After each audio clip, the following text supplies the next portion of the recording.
sagalee waaqayyoo keessaa kutaa torbee dubbifannee wal wajjiniin dubbifannaa. Seera uumamaa boqonnaa 5 lakkoofsa 21-24tti. Uumama boqonnaa 5 lakkoofsa 21-24tti dubbifannaa. Mata duree nu irratti ilaalaa jirru adeemsa ofii waaqayyoo waliin godhachuu isa jedhudha.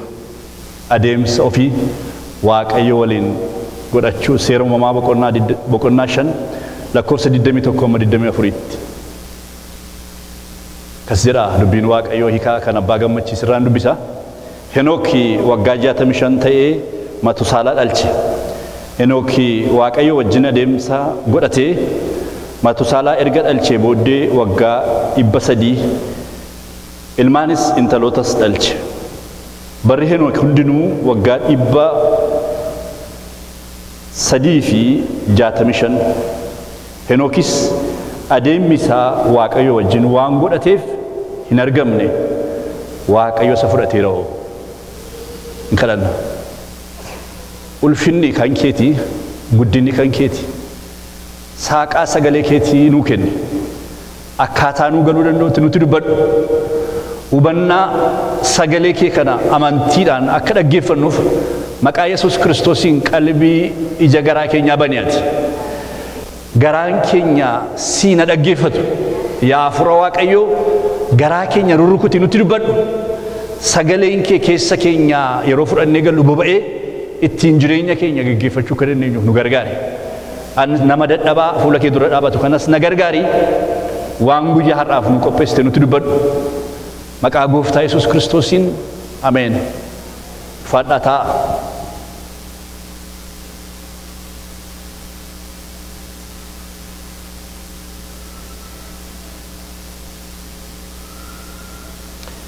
Torbii darbee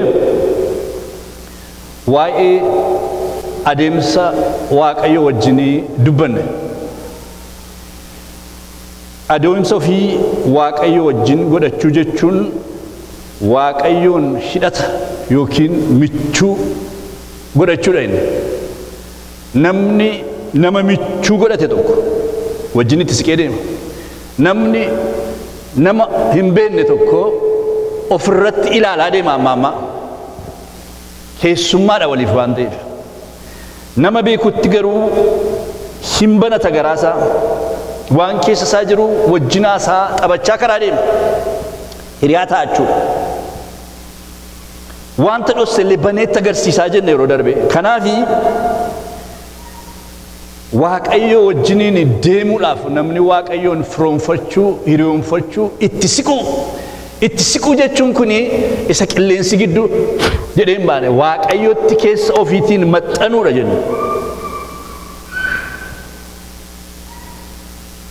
Waan sadii kaamna dheesnitti meera kana keessatti tokkoffaa irratti maal jenne torban darbee deemsi ofii waaqayyo wajjin godhachuu jechuun tarkaanfii amantii fudhachuudha inni. Abrahaam tarkaanfii amantii fudhatee akka inni waaqayyo isa abdachiise sana itti ba'ee dubbanne. Wanti inni itti ba'uudhaaf ka'e kun waan qabatamaa miti isaaf. Garuu isa qabu sana gadhiiseetu amantiidhaan gara waaqayyo isatti ce'ee jenna.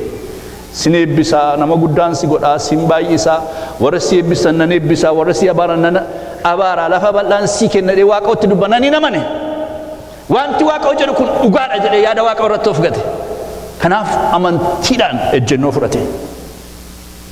Itti fufunee jireenya Iyyaasuu laalle ilma Naawwee isa amantiidhaan waaqa duukaa deeme. Isa amantiidhaan luboota hiriirsee lagatti gadi buuse. Museen hin jiru, Huleen hin jiru, itti ce'aa lixaa laga kanatti hin jedhe. Yeroo isaanii laga Yordaanos keessa miilla isaanii kaa'anii bishaanni tuullamee gara booddeetti deebi'e. Isaanis lafa duwwaarra ce'an jedha. Amantiidhaan galaanichatti gad deeman. Yeroochi immoo jedha akkuma torban darbe isinii kaase. Yerootti galaanni guutuu waan ta'eef Yordaanos guutee manni isaa keessaa ba'ee bakkee guutee muka waan hundumaa guuree deema. Yerootti galaanichatti ce'an hin turre. Yeroochi garuu yeroo waaqayyo ture. Amantiidhaan keessa ejjeteen. Seera kakuu haaraa keessatti immoo jireenya Phexrosin ilaalle. nama qurxummii irratti qabu irratti muuxannoo qabu nama dandeettii guddaa qabu garuu halkan tokko milkoofne qurxummii dhabaniiti bolota isaa wajjiniin ganama barii laga geessa raaxettitu isaan kiyyoo isaanii miicaa jiranii gooftaan itti dhufeetu eegi barsiisee raatee booddee gara tuujjubicha walakkaatti siqaati kiyyoo keessan darbadhaattiin jedhe. Phexros dhaabatee gooftaa ilaale yaa gooftaa nullee ida halkan baay'ee dadhabne barbaannes turre hin qabanne garuu dubbii keetiif jennee amantiidhaan gara tuujjubichaatti sinna jedhe. Jechuudha jechuudha we are professionals jechuudha. Laga kana irratti nu ilkaan buqqifannee sa'aatiitti qurxummiin argamtus beenna hataatuuti nu hin arganne dan milkoofne amma eegiti jettee gaa itti deemna jedhe. Amma kiyyoon isaanii tarsa'uu ga'utti qabatanii obboloota bidiruu gara biraa keessa jiranis hawwataniiti qodaa isaaniitti galfatanii bidiruu isaarraa bu'ee kittaa isaa uffatee dhaqee miilla Yesuus irratti kufeedha. Deemsi amantiidhaas laas nama gammachiisa waan ta'eef maqaan Waaqayyoo kan eebbifame haa ta'u. Torban darbe gaa deemsi ofii Waaqayyoo wajjin godhachuun inni tokkoffaan tarkaanfii amantii fudhachuu barbaachisa jenne. Inni lammaffaan immoo argamuu Waaqayyoo keessa deddeebi'u. God's presence in God's glory iddoo Waaqayyootti argamu keessa deddeebi'u. Inni sadaffaa yaada Waaqayyoo wajjin walii galuu barbaachisaa kan jedhudha. Har'a gaa isa lammaffaa laalla. Deemsa ofii Waaqayyoo wajjiniin godhachuun kan inni nama gaafatu argamuu Waaqayyoo keessatti of eeguu fi achi keessa deddeebi'uudha. Waaqayyoo argamuu isaa kakuu moofaa keessatti bifa garaagaraatiin warra filate warra kan Saataan saba isaa warra godhatee baafate Israa'el gidduutti of mul'isaa ture. Argamuun Waaqayyoodha kakuu moofaa keessatti yeroo saba sana baasee bifa duumessaatiin mul'ata. Kakuu haaraa keessatti immoo ifatti fakkeeffama. Humni argamuu Waaqayyoo kun afaan Ibruutiin akkas jedha shakaahinaa jedha. God's eternal presence, God's glory. Argamuu ulfina Waaqayyoo. Isa namni tokko argamu miti. Waaqayyo eenyummaa isaan, Waaqayyo waaqummaa isaan, Waaqayyo jireenya isaan, Waaqayyo eenyummaa isaatiin yeroo mul'atu jechuudha. Waaqayyo mul'atu. Israa'el argamuu Waaqayyo duratti dhiyaachuu baay'ee sodaatu akka sabaatti. Yeroo Waaqayyo of mul'isu isaan garaan isaanii akka qilleensa daggala raasutti raafama. Cal jedhee mul'ata miti Waaqayyo yeroo argamuu isaa mul'isu waa godha waan ta'eef argamuun Waaqayyoodhaa eeggataniiti yeroo inni argamu immoo sodaatu. Akkas jedha Inbaaqoom ani ulfina kee argeensi sodaadheera. Waaqayyo ulfina isaa yeroo mul'isu jirana nama sodaachisa. Nama balleessuuf dhufa miti Waaqayyo. Waaqayyo nama balleessuuf mul'ata miti hojii hojjechuu mul'ata. Garuu sabni Waaqayyo warri qulqullummaaf qajeelummaaf guddina Waaqayyoo beekanii hin sodaatu Waaqayyo yeroo inni mul'atu. Argamuun Waaqayyoo nama sodaachisa. Humna argamuu Waaqayyoo keessaa maddu sanatu isaan sodaachisa. Israa'elii Waaqayyoon hin sodaata yeroo inni argamu. Maaliif sodaata? Humna argamuu Waaqayyoo kana keessaa maddutu hojii hojjeta. Waaqayyo argamuu isaatiin yeroo dhufu maal godha? Israa'eliif maal godhe? Geggeessa amanamaa isaaniif kaase. Namoota biyya ormaatti gatamanii irraanfatamanii seenaan isaanii babbade jedhamuti. Waaqayyo argamuu isaatiin geggeessaa isaaniif kaase. Museen bushaayee Yetroo abbiyyuu isaa luba Miidiyaan tiksa ture. Gaaf tokko bushaayee lafa onaa keessa dabarsee gara gaara Horeeb tulluu Waaqayyoo isa Siinaa jedhamu dhufe. Achitti ergamaan Waaqayyoo arraba biddaa isa huxxii qoraattii tokko keessa boba'u keessatti Museetti mul'ate. Museenis gara huxxii qoraattichaa ilaalee kunoo huxxichi irratti ibiddi argama ture. Garuu hin gubanne. Yommus Museen wanta guddaa mul'ata kana itti goreen nan ilaala. Huxxiin qoraattii kun maaliif hin gubatu laataa jedhe. Waaqayyo gooftaan immoo Museen kana ilaaluuf akka itti gore argee huxxicha qoraattii keessaa Musee jedhee waame. Museen immoo kunoo asaan jiraa jedhe. Ammas Waaqayyo asin dhiyaatiin iddoo ati irra dhaabbattee jirtu kun lafa qulqullaa'aa waan ta'eef kophee miilla keetii baafadhu ittiin jedheera. Nama jireenya dhimma isaa jiraatu. Nama garuu ba'aa qabu kuma torban darbe dubbanne. Nama dhukkubbiin garaa isaa keessa jiru tokkotti hojii geggeessummaatti waamuudhaaf itti mul'ate. Utuu deemuutu calluma jedheetu deemu iddoo argamuun Waaqayyoo jiru bira ga'e. Waaqayyo gara argamuu isaatti sin adiimu. Keessa isaa waan jiru beeka Waaqayyo. Nama kana beeka Waaqayyo. Maaliif gatii gurguddaa akka inni baasaa tures beeka Waaqayyo. Kanaaf gara geggeessummaatti fiduudhaaf huxxii gubatu ibiddirraa boba'u garuu hin gubanne tokkotti agarsiise. Maaliidha wanti kun hin boba'a garuu hin gubatu jedhee yeroo inni itti godhu achi keessaan ergamaan Waaqayyootti dubbachuutti ka'e. Musee iddoo irra dhaabatte kun qulqulluudha waan ta'eef as hin dhiyaatin jedheen. Gaafa inni kophee isaa baasee achiis dhaabatee ilaaluutti ka'u ani Waaqa Abrahaamii, Waaqa Yisihaaqii, Waaqa Yaaqoobii saba biyya garbummaa jiru tokko gadi qabaas iyya isaaniin na bira ga'ee rakkina isaaniin argee dhibee isaaniin beekee Waaqayyo. Waaqayyoon arga. Waaqayyoon beeka. Waaqayyotti hin dhaga'ama. Amma rakkinni koo kun sitti hin dhaga'amu inni takka itti dhaga'ama Waaqayyo. Waaqayyo shansilaa qaba jechuudha. Shansilaan afaan Suwiidishiiti. Waaqayyo miira qaba. Miiratti nama isaa hubatu qaba Waaqayyo. Namni si hubatu yoo ta'e si hubata Waaqayyo. Akka wanta qobaatti taftee Waaqayyo sin arginetti yaadin Waaqayyo si arga. Saba nama badee jedhu tokkoof sabatti dukkanaa'e tokkoof waggaa 430 fixee lafa nabdii kutatteetti geggeessaa kaaseef Waaqayyo. Humni argamu Waaqayyo kun huxxii irratti ibidda mul'atu garuu hin gubanne keessaan gara Museetti argame. Jechi huxxii irratti ibiddi ni argama ture garuu hin gubanne jedhu kun saba Israa'el isa gidiraa fi rakkoo gurguddaan inni akka ibiddaa xab godhu irratti wal ga'e keessa darbe sanatti fakkeeffama beektu. Inni huxxiin kun hin boba'a garuu hin gubatu. Hin boba'a irraa boba'a garuu hin gubatu. Kuni maali jedhe Waaqayyo fakkiidhaan dubbachuu beeka. Sabi inni bira dhaqu kun gidiraadhaaf makaraan irratti wal geeddaree hormaa hojjechuun itti hadhaa'e jiraachuu saba jibbe kun saba akka kana rakkinni irraa boba'u garuu hin gubanneetu fuula kee dura jira. Saba rakkinni buddeena ta'eef imimmaanni bishaan ta'eef gidiraan biyya ormaadhaa rakkisetu fuula kee dura jira yaa gurbaa. Kai gadi bu'eedheen Waaqayyo nama harka isaa ta'uu barbaada. Waaqayyo nama miilla isaa ta'uu barbaada. Waaqayyo nama ija isaa ta'uu barbaada. Waaqayyo nama isaa socho'uu barbaada. Nama isaa argu, nama isaa dhaga'u, nama isaaf socho'u, nama isaaf ergamu kan argate Waaqayyo. Humna argamuu isaan yeroo gadi bu'uudha. Ergamaa Waaqayyo ulfina isaaf ittiin hojjetu kana kaaseef. Humni argamuu Waaqayyo kun yeroo jireenya keenya keessatti mul'atu. Jireenya keenya keessatti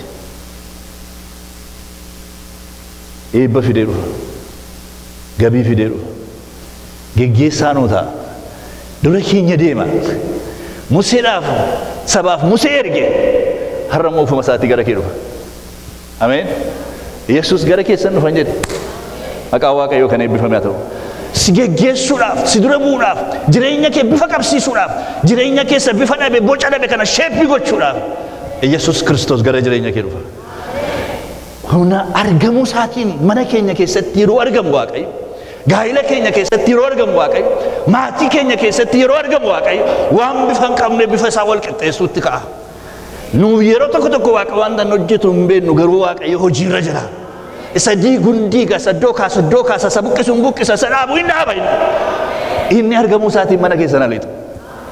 Saba Israa'el gidduu Museen daatee lixe. Bara garbummaa fixuu barbaada Waaqayyo.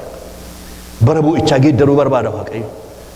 Kanaaf yeroo argamu geggeessaa kaasa Waaqayyo. Geggeessaa jechuun nama sitti sargu fagootti si ilaalu jechuudha. Geggeessaan as duwwaa ilaala miti. Haala keessa jiru ni ilaala, garatti deemus ni ilaala. Museen Waaqayyoon ani Fara'oon kana beekaa jedhe. mana isaanii waggaa 40 jiraadhee saba kanas beekaa jedhe ani eenyu mana Fariyoonii dhaqee saba kana gadhiisi kan jedhu innaan sagalee tokko duwwaan sii kennaa jedhe ani jedhe isa ture isa jiru isa darbee bara baraan jiraatu ani haalaan hin jijjiiramu gurbaa ani si duukaan naqa argamuu kootiin si duukaan naqadhe milikkitoota gurguddaa kudhanitti agarsiisa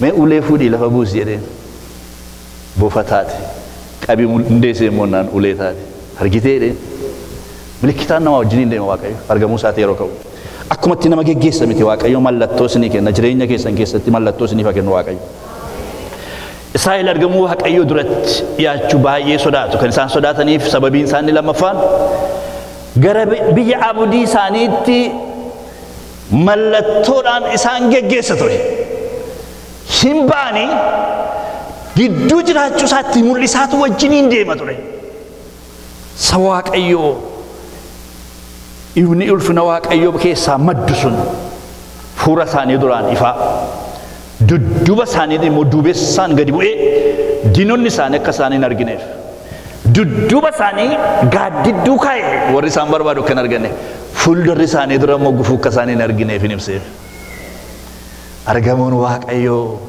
yeroo dhufu fuula keenya duraa nuu saaqa wanta waliin nuu qixxaanne walii nuu qixxeessa wanta nu itti joonjofnu akka nu joonjofnu nun godhu qulqulleessee qullucci godheessi geggeessa mul'ata Waaqayyo keessa confusioniin hin jiru tokko tokko namoonni ergaa dubbatanii Waaqa mul'ata natti agarsiisa garuu waa'ee isaan beeku eegi waa'ee isaan beekne maa dubbata amma gaafa Waaqa qulqulleessee sitti mutti eegi malee Waaqa yeroo dubbatu qulqulleessee akka namaa galu akka namni hubachuu danda'utti namatti hima kanaaf akkas jedhe Inbaaqoomiin yaa Inbaaqoom jedhe mul'ata argitu kana gurguddisiiti gabatee irratti barreessi afaan Amaariffaan batsalat laa ጻፈው jedhe gurguddisi jedhe namni dubbisu rakkina malee dubbisu akka ni danda'utti barreessi jedhe mul'anni kuni lafarraa harkifama hin dura garuu hojiirra oola jedhe tolaan garuu amantiidhaan jiraatan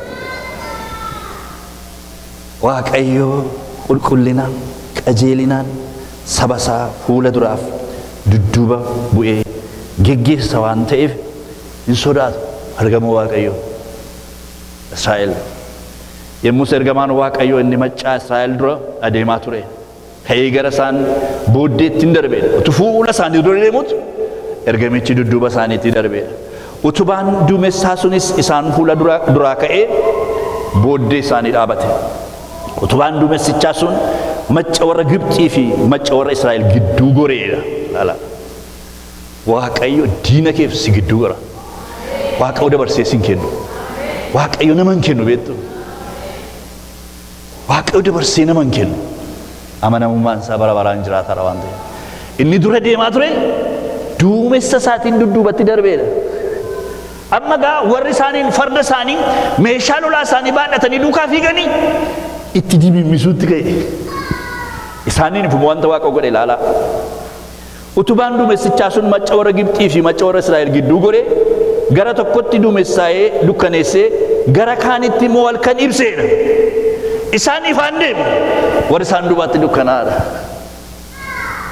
Waaqa maqaan isaa bara baraan kan eebbisu ta'u beektu warra biyya lafaa keessatti dukkanaa deeman nutti garuu ifaa deemu amma Yesuus Kiristoos itti butachaa deemnu ifni Waaqayyo gara keenyatti siqaa deema Waaqayyo gaa'ela keessan keessatti mana keessan keessatti jireenya keessan keessatti iddoo hojii keessanitti isiniif ibsu namni dukkanaan iddoo hojiitii yoo isinitti dhufe illee Waaqayyo ifaan isinii wajjin haa ta'u ibsaan warra dudduubaatti dukkana akka diinni gatiitti isaanii dhufee qabee hin ajjeefnetti fuula isaanii duratti immoo ibsaa deemeedha seera boqonnaa 10 lakkoofsa 19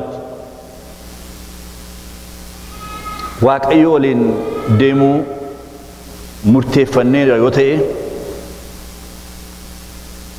dukkana keessatti nu ibsa inni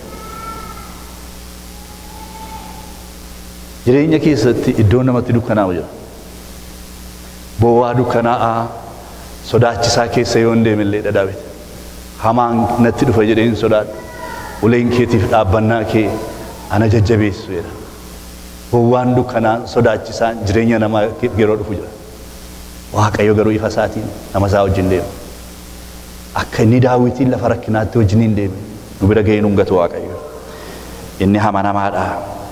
Ani Waaqayyo ibsaa bara baraa siif nan ta'a.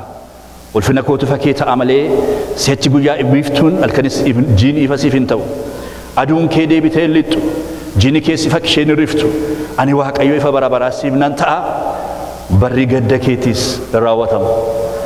Isaayaas 60 lakkoofsa 19:20. Macaafni abbaa gammachiis kun akeedu barri gadda keetiin dhuma jedha. Anatu ibsaa bara baraa siif ta'a. I'm your eternal light. Guyyaa aduun halkan jiin ifa siif hin ta'u. Ani ibsaa bara baraa siif nan ta'a. Tunsi ibsuun immoo bara gadda keetiin immoo fixa jedha. Akkasidha Waaqayyo akka boosseetti naftu jedha. Meemaan nama haqa Waaqayyo. Akka namni boo'etti nama nambisu Waaqayyo. Maqaan isaa bara baraan kan eebbifame haa ta'u. Bara gadda keetiin fixa. Barri boo'icha keetiin dhuma. Ani faanan deema si wajjin waan ta'eef jedhe saba isaa. Namni boo'u jira laata har'as keessa. Bu'aa dhuftee bu'aa kan galtu. Waaqayyo bara gadda keetii siif haa fixu. Namni gadda namarraa kaasuu hin danda'u. Waaqa duwwaatu gadda namarraa kaasuu danda'a. Namni namaaf ibsuu hin danda'u. Waaqa duwwaatu namaa ibsa. In saba isaatiin bara gadda keessaniin fixaatti jedhe. Israa'elii argaman Waaqayyoo duratti dhiyaachuu baay'ee sodaatu. Sababii isaan sodaataniif immoo humna argamuu Waaqayyoo kanatu godoo yookiin dunkaana wal ergee isaanii golga ture. Laala geggeessaa kaasee fi diinaaf isaan gidduu goree ifaan dura deeme amma immoo bidiruu yookiin godoo yookiin dunkaana wal ergee isaanii kana dhufee golga'e. Maaltu dukuka duumessa Waaqayyoo. Maaltu argamuu Waaqayyoo. Maaltu nama wajjin ta'uu Waaqayyootu dhufee godoo isaanii golga tureedha. Akkas jedha abbaan faarsaa. Dhugumaan gaarummaa keef araarri kee bara jireenya koo hundumaa na duukaan bu'u mana Waaqayyoo keessa baruma baraan nan jiraadha jedha. Dhufee golgee inni jedhu kun Waaqayyoon arjummaa isaa Waaqayyoon araara isaa akka indaaqoon yeroo cululleen dhuftu irra akkas jettu cocoosee irra saba isaa irratti gajjechuu isaa nutti agarsiisa. Dhufee nu golgeedha. Duumessi dukkanaa dunkaana itti wal gaanetti uffisee ulfinni Waaqayyoo godicha keessa guuteedha. Duumessatti dhufeetti uwwiseedha.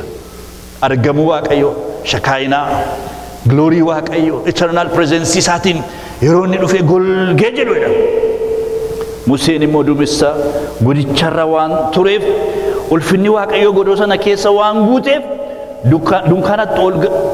dunkaana itti wal ga'an sana keessa lixuu hin dandeenyedha. Iddoo ulfina Waaqayyoo kana seenuu hin dandeenye. Iddoocha kan guutee jiru eenyummaa Waaqayyooti, guddina Waaqayyooti, qulqullummaa Waaqayyooti godicha keessa guuteedha waan ta'eef bira ga'eetu yeroo ilaalu ulfinni Waaqayyoo achi jira. Deebi'eera. Iddoo argamuu Waaqayyootti akka barbaadan ol hin galani. Kanaaf yeroo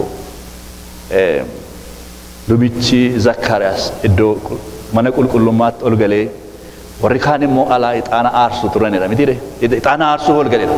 Warri kaan immoo alaa waaqeffannaadhaaf isa eegu turanidha. Yeroo iddoo qulqullootaa sanatti ol galanii miila lubaa irratti funyooti dhaba. Miila tokko irratti.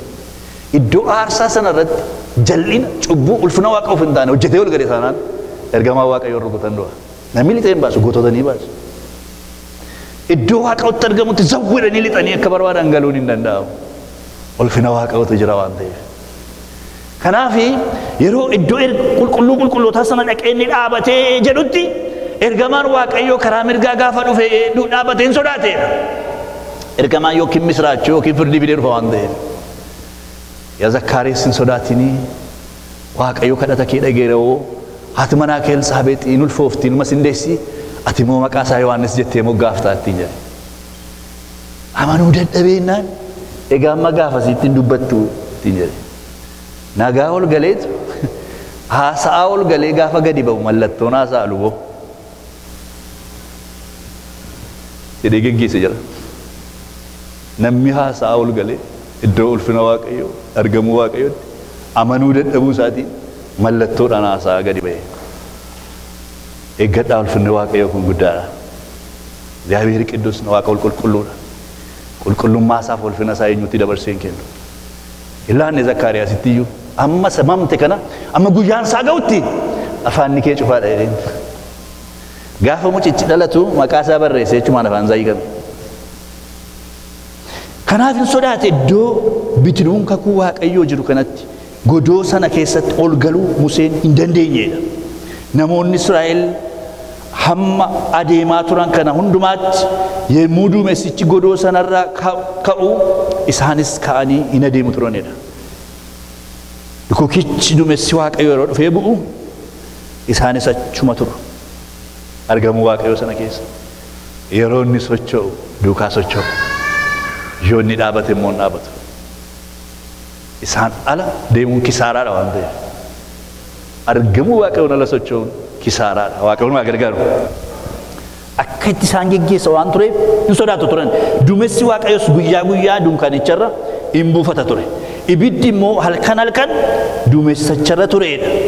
Namoonni Israa'elis yeroo karaa adeemaa turan hundumti kana argu turanidha. Halkan guyyaa duumessatirra buufata. Lafa onaa keessa deemu waan ta'eef yoo ji'oogiraafikali ilaaltan lafa sin deemu isaan jiraatan suni kee adeemaa sun lafa onaadha, lafa ashawaati. Gaaddiseessuun diinarraa eeguun saba sana gaarraduun kan Waaqayyoo ture. Yeroo itti dhiyummoo hin ibsaaf. Jaalala hammamii namaa qaba Waaqni kun maqaan isaa bara baraan kan eebbifame ture. Israa'el diidaadha. Israa'el micciiramaadha. Israa'el qoleen isaa jabaadha. Amma Museen gara Waaqaatti ol ba'ee bidiruu kakuu sana abboommi kurnan fiduu dhaqeetti guungumanii guyyaa muraasa eeguu dadhabanii. Namoota guungummii jaallatanidha. Kana keessaa Waaqayyo garaa laafessa. Ifasaaf duumessa isaa gaaddisa isaatiin saba isaa geggeessa. Maqaan isaa bara baraan kan eebbifame haa ta'u. Utuma nuyi fincilluu nu geggeessa takka takka. Ani akka kiristiyaanaa fincilaa hin jiru beektu. Fincilla takka takka. Miti waan akka Waaqayyoon garaa barree fakkaanna garaan isaa garuu hin baramu. Utuma nuyi dinnu isiniin jaalladhan jedhan. Maqaan isaa eebbifamu. Ifa keessa nama geggeessa Gooftaa Yesuus Kiristoos akkas jedhe. Ani ifa biyya lafaati jedhe. Namni ana duukaa bu'u ifa jireenyaan hin qabaata malee dukkana keessa adeemaa miti isaaniin jedhe. Ani biyya lafaati, ani ifa biyya lafaati. Namni ana duukaa bu'u ifa jireenyaan qabaata malee dukkana keessa hin adeemu jedhe. Isa kana jara kana jireenya isaanii keessatti wanta inni raawwatee fi argamuu isaa kanan sodaatu turani. Israa'el argamuu Waaqayyoo duratti dhiyaachuu baay'ee sodaatu. Sababii isaan sodaataniif humna kanatu ilaa biyya garbummaa isaan baase karaatti isaan duukaa deemu isaan golge yeroo isaan akka sabaatti lafa qabatanii jireenya jiraachuu jalqabanii mana qulqullummaa keessatti maqaa isaa waammatan yeroo isaan dhaabbatan ulfina isaatiin mana qulqullummaa duukaa gale. Nama baasaa, nama duukaa deemaa, nama golgaa, mana nama duukaa gala ulfinni Waaqayyoo. Maqaan isaa bara baraan kan eebbifame ta'u. Dukkana keessaa nama baasaa, nama deemsisaa, nama golgaa jireenya bara baraatti qopheessee mana isaa bara baraatti nama fudhatee gala. Kanaaf argamuun Waaqayyoo kun ulfina qabeessa. Waaqayyo argamuu isaa keessa sina jiraachisu. Ameen. Ameen jedha. Argamuun isaa sinitti hin hir'atin. Faarfataa tokkotu jira maaliifaan faarfata dhiifama naa godhaa. አንድ ነገር በህይወቴ የሚሰጋው አንተ ዝም ስትለኝ ነው ይላል። ሩሰው ሺ በሺራን ፈካታ ነው እንድራን ፈነተ ጅሬኛ ኮ ኬሰቲ የሮን አኒት ዲጳዱ ዮጅራት የሮት ጫል ጀቱዳ አርገሙን ከሮ ነጀላ ዲቡዳ የሮት ቱጅርቶ ከነመን ጅሬነት ታቱዳ የሮ ሰነ ጅሬኝ ኮ ዲጳታ ይወርጃ ይላል። ዋቀዩ አርገሙ ሳኑ ዱካን ጅሩታና መንኑ ከጅራኑ ጋይለኑ ከጅራኑ ዶጂ ከኛ ተለፋ ኦናኑ ዲታ አርገሙን ዋቀዩ ሲምብራን ዲቢ mana qulqullummaadhaa duukaa galee duumessa humna Waaqayyoo isa jireenya namaa keessatti ibsu sanatu amma dhufeensa kogaa isaan gidduu buufate. Akkas jedha macaafa moototaa isa duraa boqonnaa 8 lakkoofsa 10 akkuma luboonni iddoo qulqullaa sana keessa gadi ba'anii duumessi mana qulqullummaa sana hin guuteedha. Akkuma luboonni iddoo qulqullaa sana keessa gadi ba'aniin duumessi mana qulqullummaa sana keessa hin guute. Ulfinni Waaqayyoo shakaayinaan manicha keessa waan guuteef duumessichis manicha keessa waan jiruuf luboonni obsanii hojii isaanii hojjechuu hin dandeenye. Ulfina Waaqayyootu jira kaa. Isaa wajjin wal dhiibuu hin danda'an. Yommuu Solomoon yaa Waaqayyo ati duumessa dukkanaa keessan jiraadha jetteetta ani garuu dhugumaan akka ati bara baraan keessa jiraattuuf mana qulqullummaa guddaa miidhagaa kana siif ijaareera jedhe. Ati duumessa keessan jiraadha ulfina kootiif guddina kootiif argamu kootiif namni mana naan ijaarin jette. Amma mootummaan ijaare keessatti iyyuu luboonni kan kee ta'an amma isaan wal arguu dadhabanitti aarri ulfina Waaqayyoo mana sana keessatti mul'ate isaan hojii isaanii hojjechuu dadhabanii hin hollatan hin raafaman ulfina Waaqayyoo irratti. Mana namni ijaare duukaa lixe Waaqayyo. Har'a mana lixa miti jireenya keessan keessa lixa. Manni qulqullummaa Waaqayyoo akka taatan hin beektaniire inni immoo garaa keessaniidha miti. Inni immoo iddoo buufataa fuula qulqulluuti. Argamuun Waaqayyoo jireenya keenya keessa buufata. Argamuun Waaqayyoo nu wajjin deema. Argamuun Waaqayyoo nu wajjin hojii hojjeta. Argamuun Waaqayyoo lafa qulqulloonni buufata. Maqaa Waaqayyoo barbaraan kan eebbifame haa ta'u. Amanaan argamuu Waaqayyoo keessa jiraatu ifa keessa deddeebi'a. Ifni immoo amala Waaqayyooti. Amanaan kunis amala Waaqayyoo horataa deema. Argamuu Waaqayyoo keessa jiraatu taanaan iddoo Waaqayyootti argamu jireenya keessan keessatti ulfina Waaqayyootu jira yoo ta'e ifa keessa deddeebitu. Ifni immoo amala Waaqayyooti. Identitii isaati Waaqayyoof amala Waaqayyoo ifa shaakala miti. Kutaa kana dubbifne waliin ifa obboota shomaan sanuu dubbisan Waaqayyo ifa jedha. Dukkanis matumaa keessa hin jiru jedha. Ergaan nuyi isinirraa dhageenye isinitti himnusi isuma kana Waaqayyo wajjin tokkummaa qabna jennee dukkana keessa yoo deddeebine in somna akka dhugaa sanatti hin jiraannu. Akka inni ifa keessa jiru nuyis ifa keessa yoo deddeebine nuyi walii keenya wajjin tokkummaa qabna. Dhiigni ilma isaa Yesuus Kiristoos dhiigi ilma isaa Yesuus immoo cubbuu hundumaatti nu qulleessa jedha. Akka inni ifa keessa jiru nuyis ifa keessa yoo deddeebine nuyi walii keenya wajjin tokkummaa qabna jedha. Kana jechuun ifa keessa jira jechuun keenya nuti namoota warra gooftaa hin qabne irraa adda jechuudha. Makiinaa tokko hin deemne gabatee tokkotti dhiyaanne mana gaddaatti argine mana cidhaatti nama wajjin hin teenye wanti nama warra Kiristoos hin qabne irraa adda nu godhu tokko jira. Innis ifa ulfina Waaqayyoo jireenya keessa jirudha. Ameen. Ameen. Kun nama hin gammachiisu. Horii baankii miti. Mana guddaa nuuni qabnu miti. Barumsa nuuni walirra tuulanne miti. Yesuus Kiristoos ulfina isaan jireenya keenya keessa taa'ee namoota irraa adda nu godha. Nuti mata miti. Ifachanna keessa jira miti. Nu keessuma taa'eetu namoota irraa adda nu godha. Amala isaa nu keessatti horsiisaa, nu keessatti guddisaa bula. Ifa qabaachuun jireenya ofii keessatti waan Waaqayyo jaallatu jaallachaa deemudha. Waan Waaqayyo ciiggamu jibbaa deemudha. Yeroo ifa Waaqayyo keessa argamu Waaqayyo keessa jiraachaa deemnu wanti lafarraa nutti xinnaachaa, wanti waaqarraa nutti guddachaa deema. Manatsarii keenyatu jijjiirama jechuudha. Waaqayyo manatsarii hafuuraa keenyaa jijjiiru. Akkaataa nu itti waan hundumaa laallutu jijjiiramaa deema jechuudha. Waaqayyo ilaalcha keenya kana jijjiira jechuudha. Waaqayyo ifa isaa jireenya keenya irratti guddisaa deema. Wanta kan tokko miti piroosesiidha. Jireenya keenya keessatti guddachaa bula jechuudha.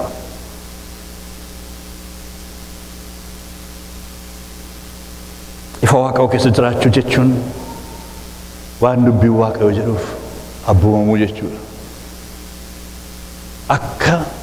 namni jedhetti miti akka sagalee waaqayyoo jedhetti abboomamu jechuudha.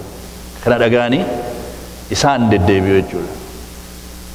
Warri masmara lamaan irra gidduu sana irra jirtani as darbaa aduun isin miidhaara iddoo gaaddisaatti laabboleettiin koo isee keessumaaf warri sun aduun baay'ee si waxalaa irrachi akkotta xumureedhaanis ol siqaa kun oddoon jira warra aduu keessa jirtan gara gaaddisaatti darbaa nan xumura maal lubi kun hin fixuu jaran anoo waxalamneedhaan akka isaan bu'aa argamu ulfina waaqayyoo keessaa jiru waa lama sadii gabaabsee isinitti dubbadheen xumura fixeera.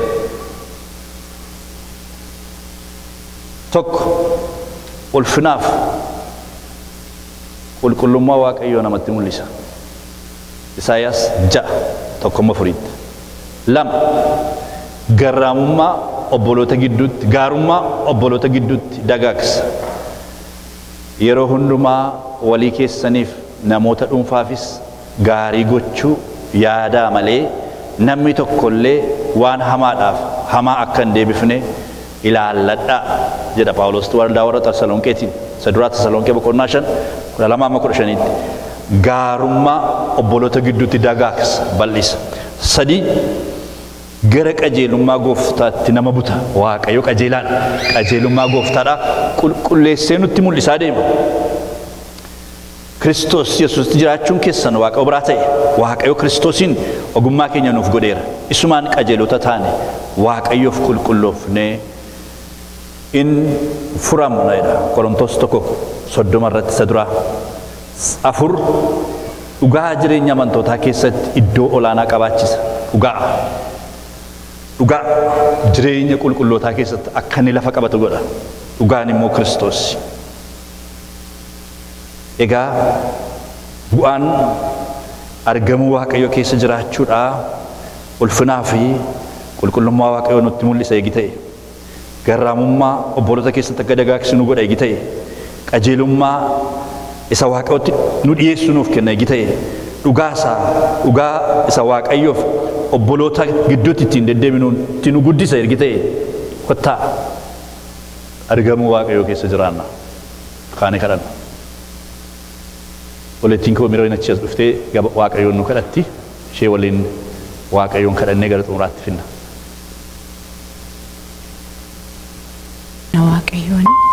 Waaqayyo isa sagalee isaadhaan nutti dubbate karaa faarfannaa karaa kadhannaa isa jireenya keenyatti dubbate isa nu qaqqabate waaqayyoof galanna ta'u. Si haa galatu yaa waaqayyo, si haa galatu gooftaa Yesuus waan nutti dubbatteef waan nu qaqqabatteef. Yaa waaqayyo hafuura keetiin waan nu argatteef galanni siif haa ta'u. Mootii waaqaaf lafaa galanni siif haa ta'u. Baroota keessatti hin dubbatta yaa waaqayyo gooftaa. Argamuu kee nutti dubbatte jireenya si keessaa nutti dubbatte maqaa Yesuusiin galanni ulfinni siif haa ta'u. Galatoomi Yesuus, ulfaadhu Yesuus, olol jedhi Yesuus, maqaan kee bara baraan galateeffamu. Dubbii dhageenye kanatti akka jiraannuuf nu gargaari.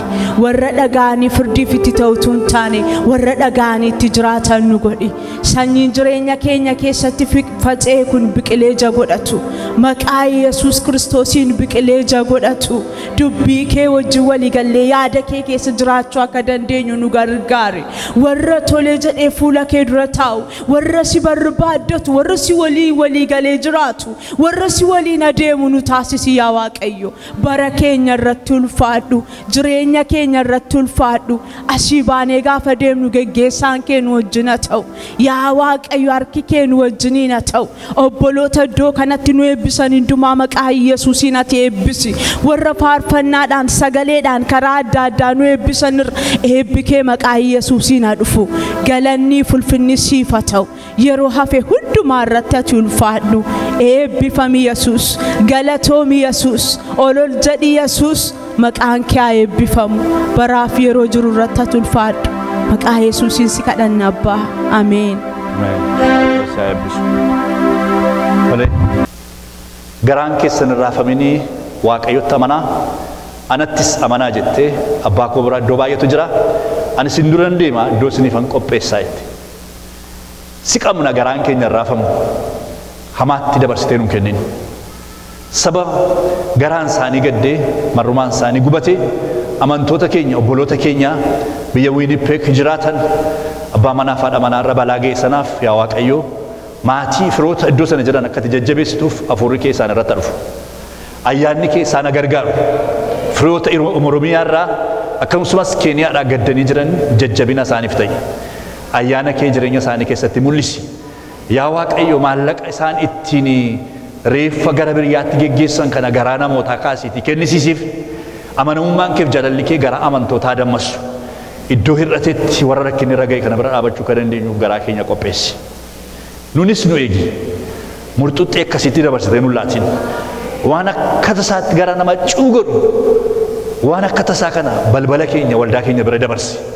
Nutti nayyamin yaa Waaqayyo ba'a akkasii baachuu hin dandeenyu maqaa Yesuusiin fagootti nurraa qoladhu.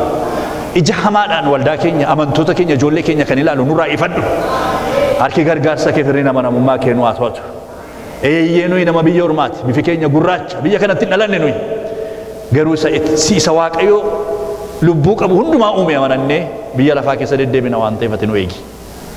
Galanni siif haa ta'u sirna sagadaa keenya jalqabaa kaaftee dhumaatti waan nu wajjin taatee ulfaadhu. Asii baanee gara mana keenyaatti yeroo gallu nagaan nu geggeessi. Ayyaana kee nu wajjin ta'i. Filmaata nuyi amma qabaachuuf jennu irratti mul'adhu. Wantoota waliin qixxaatee wal qixxeessi. Maqaa Gooftaa Yesuus Kiristoosiin kaanidha.